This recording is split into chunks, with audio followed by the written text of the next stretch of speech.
Okay, welcome. Thank you so much for being here. Yay for our first new moon astrology and aromatherapy class on the Scorpio new moon today. And in case you don't know me, I'm Sheridan Semple. I'm the owner of SheridanSemple.com, and I am a shamanic astrologer and a medicinal aromatherapist and holistic health practitioner. So I'm fully qualified to talk to you about all of these things that we're going to talk about today. And so first thing, just as we start, if you have any essential oils with you, but you don't have to, if you have black spruce and spikenard, great. If not, if you have other ones, awesome. And if you have nothing, that's totally awesome too. So what we're going to just do is just take a minute to just kind of like settle in, just feel your feet on the ground, feel your seat,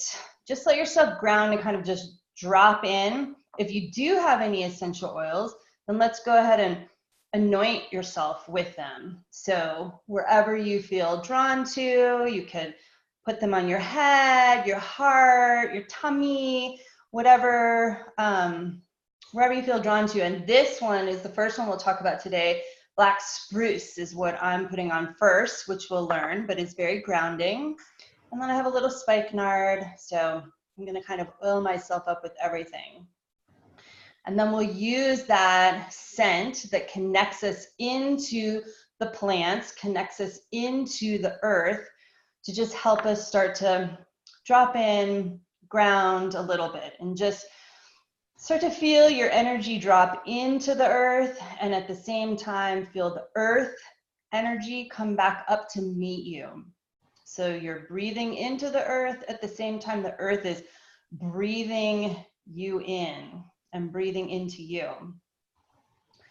And since we're here to talk about astrology, let's make sure that we connect into that energy of the moon and the sun and what we're here, and the Scorpio soup that we're all swimming in right now. So just take a few breaths and just feel your energy settle and expand. And open your heart. And just come into this present moment.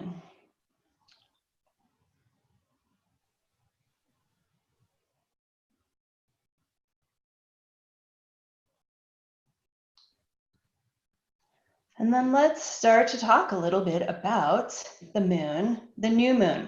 So the new moon, sometimes people don't realize it, but the new moon is when the moon and the sun are traveling together through the sky. So wherever you are, if it's daylight, then, you know, after we're done, or if you can look out the window, you can see the sun and just know that the moon is traveling with it. And that's what makes the new moon, right? We can't see it because it's traveling with the sun.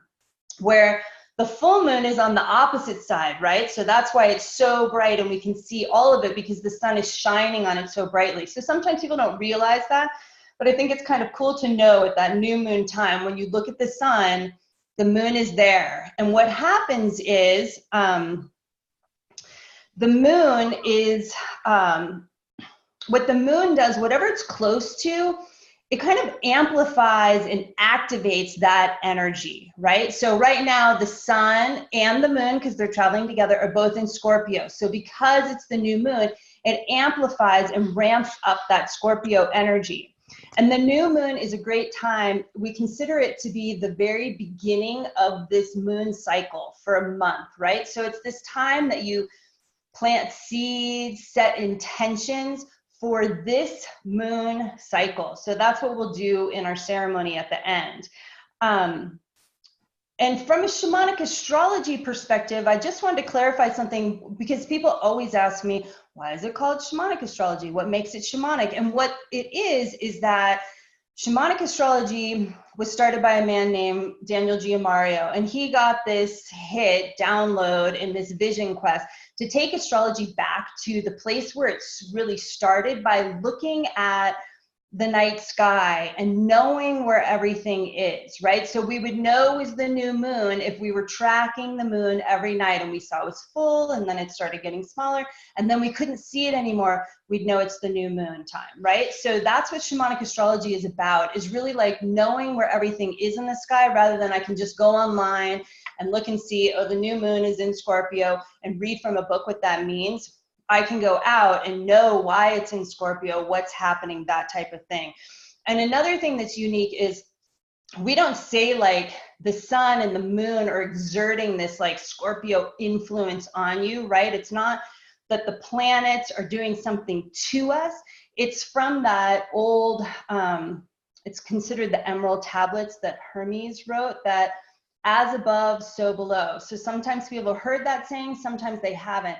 And in shamanic astrology, we take that saying to be literally true. So the fact that the sun and the moon are together right now, it's not doing something to us. It's a reflection of the energy that's happening for all of us right now. So does that make sense? So as above, so below, as within, so without. So it's all what we're all experiencing rather than they're doing something to us. So I always think that's kind of cool that it's just the reflection, it's the mirror where we can see what's going on for us energetically, cosmically in the world. So diving into Scorpio specifically, Scorpio is a water sign, and water signs are all about feelings, like emotions, feelings.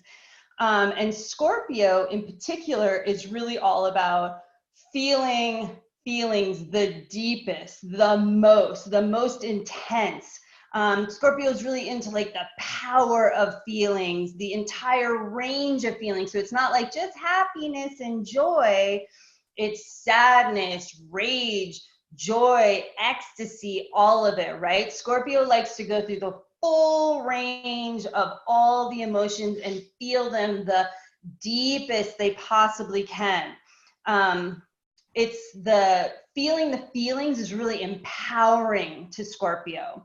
Scorpio is really into like that experience of power and like energy, and all of the water signs and the earth signs we consider we say it brings spirit into matter for a reason.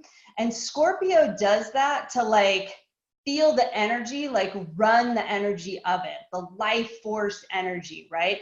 So that's why it's that power, feeling, that type of thing is really what Scorpio is into. They're into like that physical realm and kind of like mastering that power and that energy, intensity, passion. Scorpio energy is very passionate.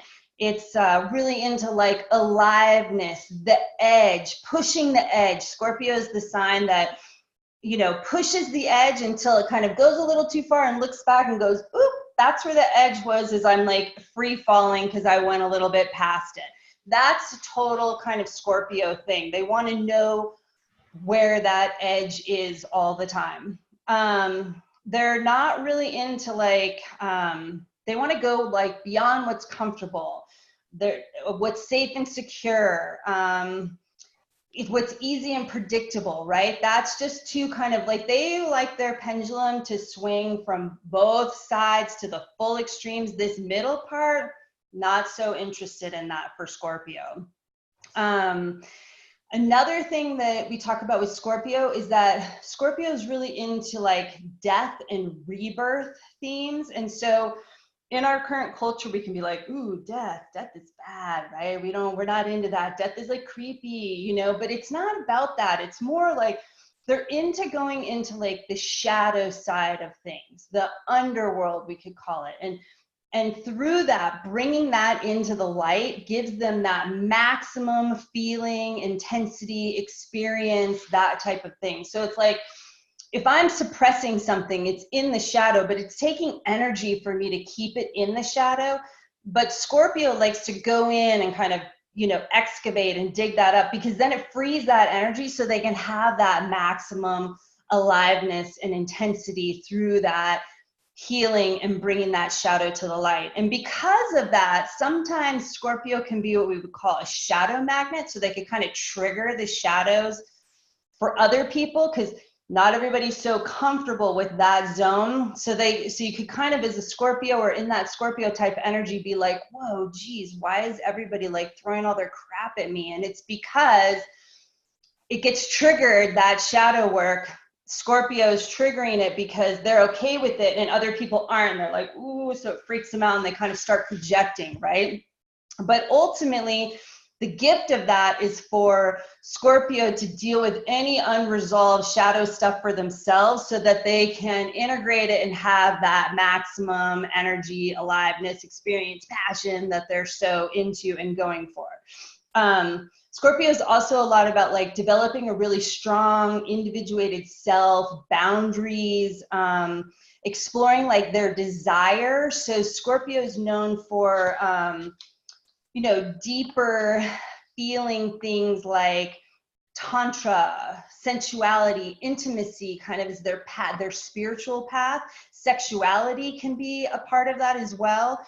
The shaman is a really good symbol for Scorpio. So it's very shamanic. It travels between the worlds really easily.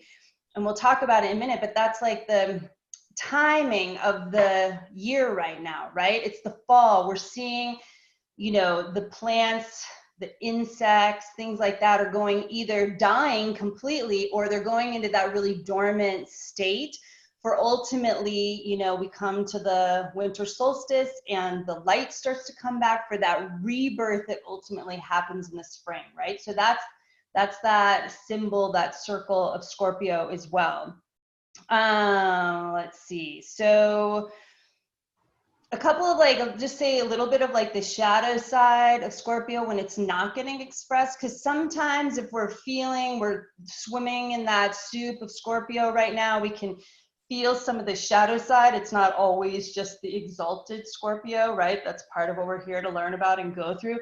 And that can be like a lot of fear of power,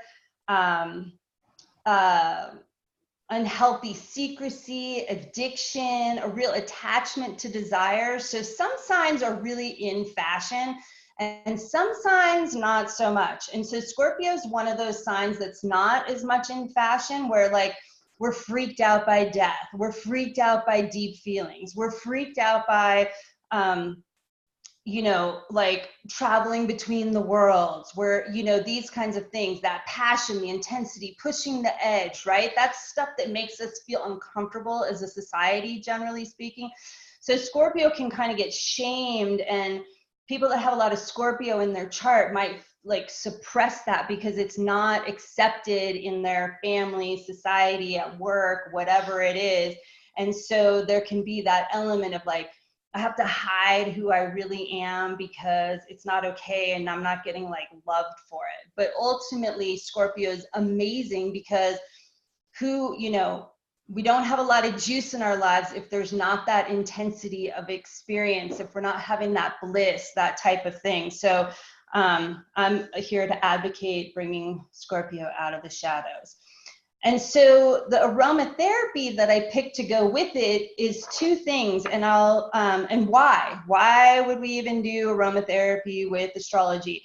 And part of why I like is when I'm doing readings with clients, there'll be things that they're working on in their astrological chart, right? The energies, the things they're trying to heal. And I love aromatherapy for a couple of reasons. One, you can use that as a bridge to that energy that you're trying to work on and heal within yourself. And it's this thing you can do like every day, because it could be like, bless you, Tracy.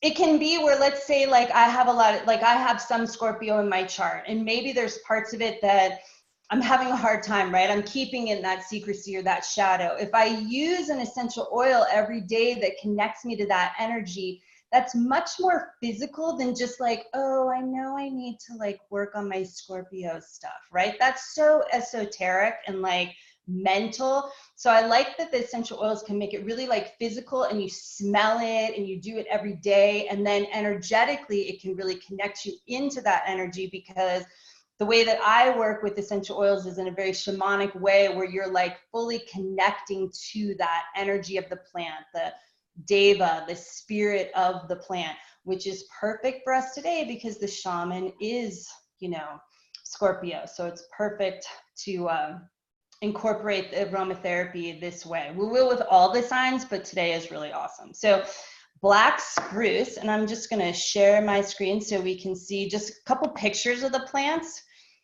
and show you here, which this first one was just to show you how this is the astrological chart, which is just a map of the cosmos where they are today. Tonight at 9:38 p.m. Mountain Time is exactly the new moon at the exact moment, because it's the moment when the moon and the sun are at the exact same place. So 4 degrees Scorpio. So I just circled it here so you could just see what that kind of looks like and get a picture of it. But we will, I was gonna do the whole like slideshow from beginning, then we can see it better. Okay, so the next slide, black spruce. So here's a couple pictures from a distance and close up. Picea mariana, sometimes people call it Picea nigra as well, but it's Picea mariana. And so I think it's so beautiful. It has these like dark purple, black type cones. It's just so cool looking, you know? So why I picked this is because any of the essential oils that come from a plant that is like black spruce, black pine, black cumin, black cardamom, there's all different kinds of blacks. The blacks are all known for helping you deal with that shadow side, helping you excavate that shadow stuff, doing that shadow work, bringing the unconscious into your conscious for healing and shining that light on it. So black spruce is a perfect one for that. It also really activates and releases a healthy flow of energy in the body, which is what Scorpio is really into. It's it like refreshes and brings strength to the body. It uplifts, especially when someone's like in those darker feelings of like suffering, feeling defeat, exhaustion. Black spruce helps bring you up from that place. And it also smells completely divine because it's like Christmas in a bottle, right? I wish we had smell-o-vision and I could like share it with you. So yeah, but just imagine Christmas in a bottle right now, black spruce, but that it's really helping you deal with that kind of shadow work. It's very grounding and can help you really tap into that unlimited energy source within the body. So again, all things that would be really turned on by Scorpio. Scorpio is into what turns it on, right? Which is so great, right? We all need that. That's Scorpio's lesson for all of us is to follow what turns us on instead of all this like should do this and should do that, and I have this big whole list. So on a physical level, black spruce is particularly great for the adrenals. So if you're having adrenal fatigue, black spruce is excellent for that. Any spruce is really good for that. It's also an analgesic, so it's pain relieving. So it's good for like back pain or joint pain or arthritis. It has natural cortisone in it, which is some of where, you know, the pharmaceutical cortisone kind of originally started coming from some of the conifer trees like this. It's a nervine, so it's calming to the nervous system. It's also an expectorant, so that might be nice for you, Tracy. It helps thin mucus. It's good for colds, asthma, getting things out. And it boosts the immune system.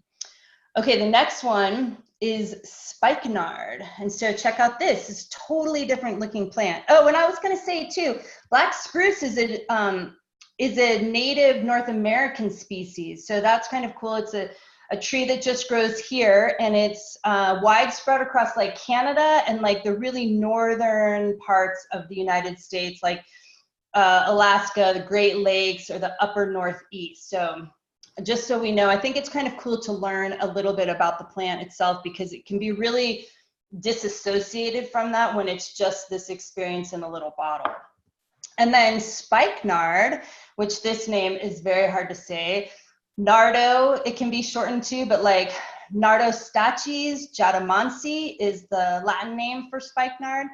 And spikenard is this beautiful plant. It only grows, it grows in the Himalayas, and it grows really high. So it grows from like 10,000 up to like 16, 17,000 feet. So higher than, you know, where I am, and most of the stuff in the continental US, I mean, we can get up to 14,000, but it grows really, really, really high. But the essential oil is made from the root. So that's cool to know too. So it grows really high and has this connection into like the cosmos, but it's made from the root, which is deep in the earth. So it's an oil that's really good at helping you like go between the worlds, which is what Scorpio is all about. It's also one of like the most ancient of aromatics, and it was revered by the early Egyptians, the Hebrews, the Hindus. Mary Magdalene is said to have anointed Jesus's feet with spikenard before the Last Supper. So it has a lot of, you know, a big, long history as a spiritual and medicinal oil. It grows about 3 feet in height, so much smaller than a big, you know, conifer tree we just saw, and has these little pink bell-shaped flowers. And its uses, oh, and I wanted to show you too, because it's kind of fun. Spikenard has this really cool dark, let's see if you can see that in my hand, this really cool like dark green amber yummy color. So that's kind of a cool thing about it too. So spiritual uses for spikenard, like I said, it helps you walk between the worlds. It's high altitude and rooted in the earth. It's really good for grief and attachment, which are both things that Scorpio is learning about. It helps you really nourish and settle the emotional heart, so it's nice to use it on your chest. It helps you to know that on the other side of grief is that flow of love, which is all about Scorpio, right? It would dive into the grief with the payoff of the love on the other side. Physically, it's good for nervous tension, anxiety, insomnia, heart stuff like arrhythmia, palpitation, irregular heartbeat. It's very antifungal, so like candida type things or candida overgrowth, mold stuff, rashes and allergies, which often can be a candida expression or some type of mold or fungal expression, digestion, and hormones. So there's our 2 essential oils and our plants today. And then I just wanted to kind of like, before we dive into our little ritual, I want to give you just some other astrological happenings that are going on right now. So we're about to come into what's called Samhain, or it's what Halloween is the modern version of that. And so Samhain is this Celtic celebration that's considered the cross quarter, so halfway between the fall equinox and the winter solstice is this Celtic celebration called Samhain. And Samhain is a time that marked the end of the harvest season and the beginning of the winter, or the darker half of the year. And so, you know, at this time of the year, we have like Halloween, Day of the Dead, right? Scorpio. It's all these things are linked together and come from a similar place when ancient people paid attention to, were outside all the time of what is the energy that it's happening right now? What's the energy that's happening in the sky? That type of thing. They say it's the time and the boundary between this world and the other world is thin, and it's easy to travel between, so that the dead would come back to visit you during Samhain. Kind of like how we sort of think of Halloween in a way, although obviously it's a lot of like candy and trick-or-treating. But the souls of the dead were thought to revisit the home seeking hospitality. So that's part of where the giving the candy out comes from. People would dress up and go door to door in costume and like sing for treats and food, you know? So it's just kind of cool to see these old traditions that now we have these new traditions that we don't necessarily know where they came from, but it's all in this like Scorpio time and energy of death and rebirth, right? Okay, and so then that leads me into, so Venus and Mercury are both in Scorpio right now as well. So we have a lot of Scorpio stuff going on. And Venus and Mercury are traveling together, just like the sun and the moon. They're traveling together and will be exactly together on Tuesday, on the 29th. And that is a time when we would say that Venus is a representation of the divine feminine, the female energy that we're all experiencing right now. And that would be in Scorpio. So again, those same kind of things that I talked about before, of like tantra, sexuality, intensity, passion, shadow work, all that kind of stuff is what Venus, our divine feminine, is experiencing right now as well. And then Mercury is all about our cognition and communication. And so those two together are getting kind of activated as well in more of this Scorpio type stuff. And so when Mercury is in Scorpio, you could think of it as like, it enhances the passionate mind, getting off on what is most exciting or like the greatest turn on to it, right? So that's that theme of Scorpio. So these would be the types of things we'd want to be thinking about over this next moon cycle, right? It's a time to get into doing what turns you on, as opposed to like doing your constant to-do list of all the crap that doesn't turn you on, right? You got to make your life go around, but now's the time to like focus on, you know, what has the most power? What is the juiciest for you? That type of thing. What brings you the most life force energy into your body? There's an ancient myth of Venus. I don't know if it's like, I don't want to get like too astrology speak for this, but right now there's this time where Venus and Mercury are coming out of being close to the sun, which is the underworld time. So again, more like Scorpio themes. And when they come out of it, there's ancient theme. A lot of ancient cultures would track this cycle of Venus, of when it would go into the underworld and when it would come out of the underworld. And we've just come out of the underworld.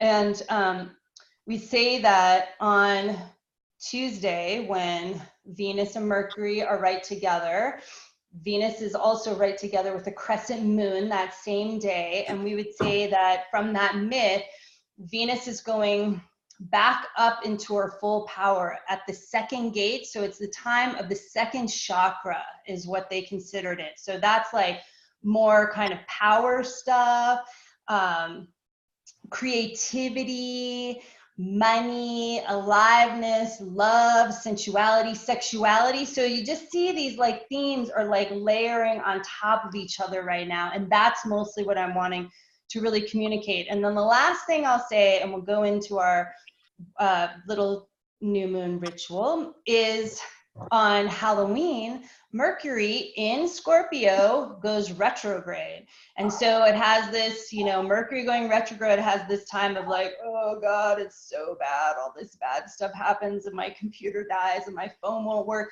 But really, Mercury is like the messenger, the thinker, the communicator, and it's very like linear left brain.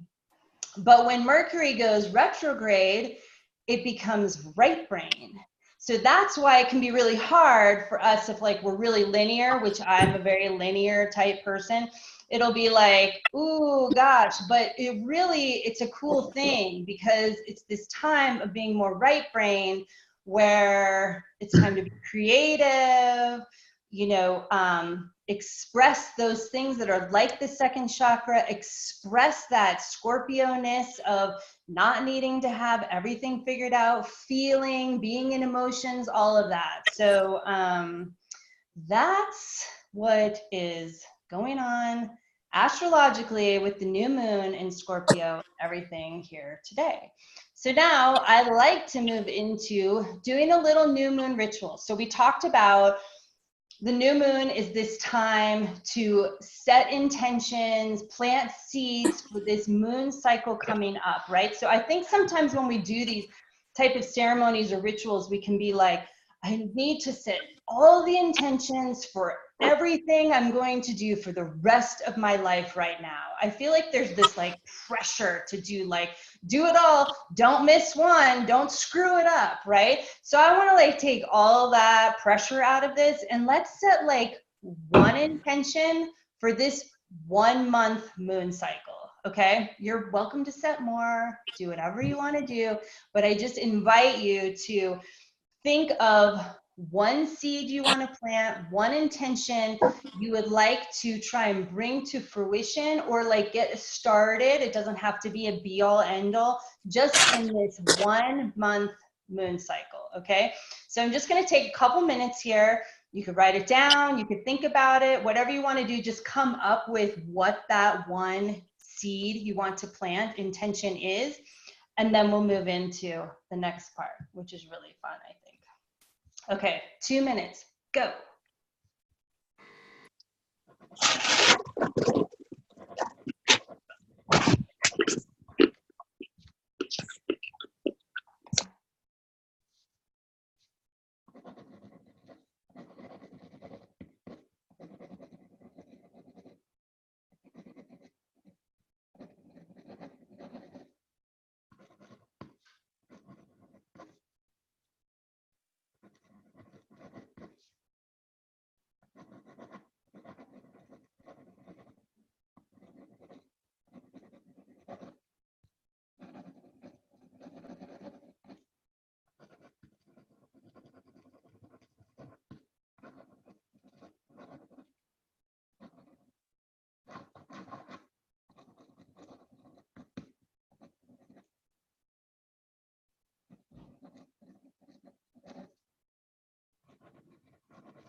Okay, is everybody ready?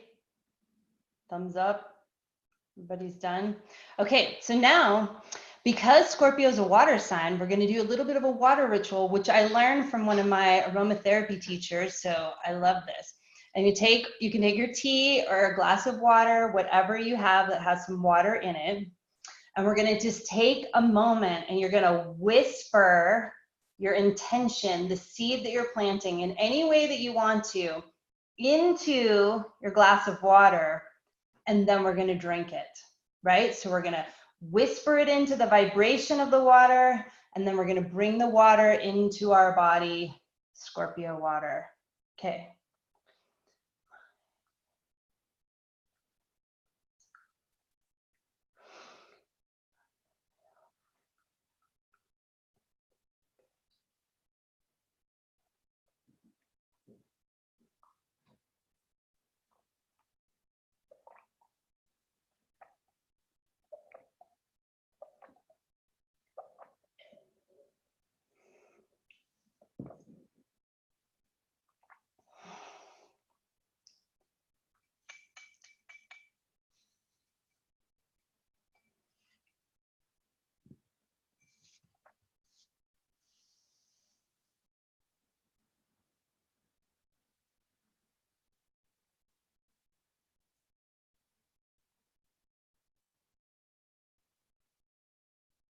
And really just take that in. Let that seed be planted. Let that water, with all of that vibration of your intention within it, just feed into all of your cells and all of your tissues. And you're just literally planting that intention within your body.